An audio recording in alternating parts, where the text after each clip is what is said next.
Ja vás zdravím pri ďalšom videu, ktoré bude na tému dvere a v ňom si povieme, ako si správne pripraviť stavebný otvor na osadenie interiérových dverí a zárubní.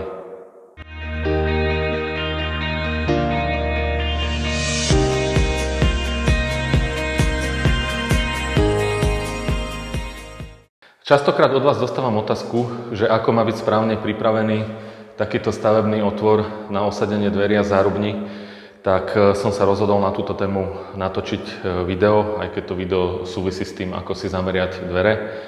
Ale v podstate jedná sa o to, že vám chcem povedať úplne iné informácie. Stavebný otvor paradoxne vzniká úplne na začiatku stavby, to znamená pri murovaní hrubej stavby, kde vlastne výšku otvoru určuje samotný preklad, ktorý sa osadza pri hrubej stavbe.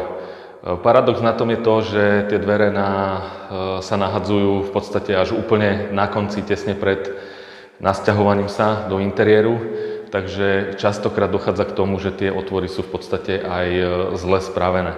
Takže ja vám odporúčam, aby ste si výšku otvoru nachystali tak, podľa toho, aké chcete dvere, a taktiež už nehýbali so skladbou podlahy, lebo častokrát vy síce máte dobre urobený otvor, ale zmenili ste, príklad poviem, 15 mm podlahu za vinyl a vinyl má príklad lepený 2,5 mm, to znamená, že už ste o centimetr vyšší, takže treba sa rozhodnúť na začiatku stavby, aká bude podlaha, dať si nulu a podľa toho urobiť samotné stavebné otvory.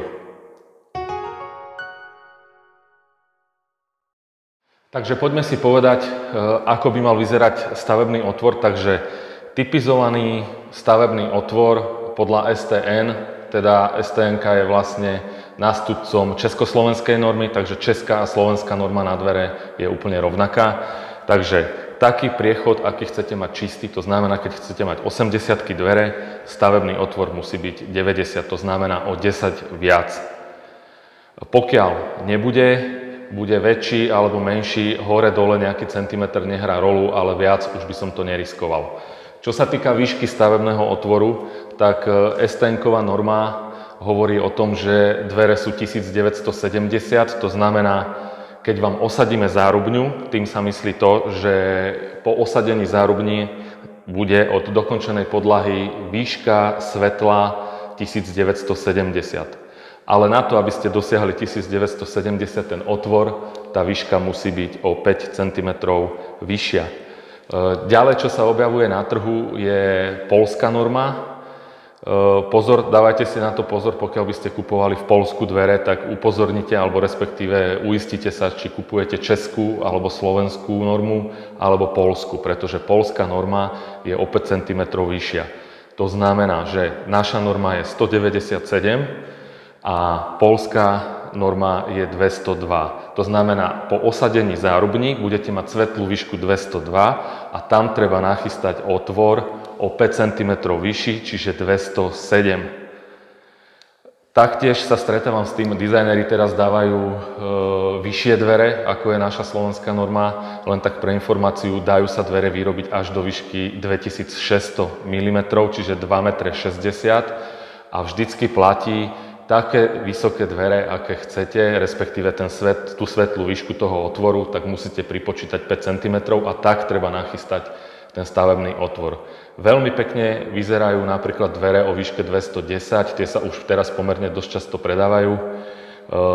Fakt je to rozdiel iba nejakých 13 cm, ale úplne ináč ten interiér vyzerá. Podľa mňa je to o mnoho krajšie ako v slovenskej norme. A tie príplatky za takúto výšku vôbec nie sú horibilné alebo nejaké strašné. Ale pokiaľ by ste chceli mať vyššie dvere a nechcete platiť nejaký príplatok pri objednávke, tak určite doporučujem si objednať poľskú normu. Vedia to vyrobiť aj slovenskí výrobcovia, aj českí výrobcovia, dvere v poľskej norme. Nachystajte si otvory na 207 a osadia sa tam dvere o výške 202. Ja vám ďakujem za sledovanie tohto videa. Dúfam, že som vám ozrejmil, ako si nachystať tieto stavebné otvory. Dajte si skutočne na tom záležať, pretože keď tie otvory nebudú nachystané tak, ako majú byť, tak vám to zbytočne vyženie nejaké peniaze navyše z vášho vačku. Ešte raz ďakujem za pozornosť a teším sa na vás pri ďalšom videu. Majte sa, dovidenia.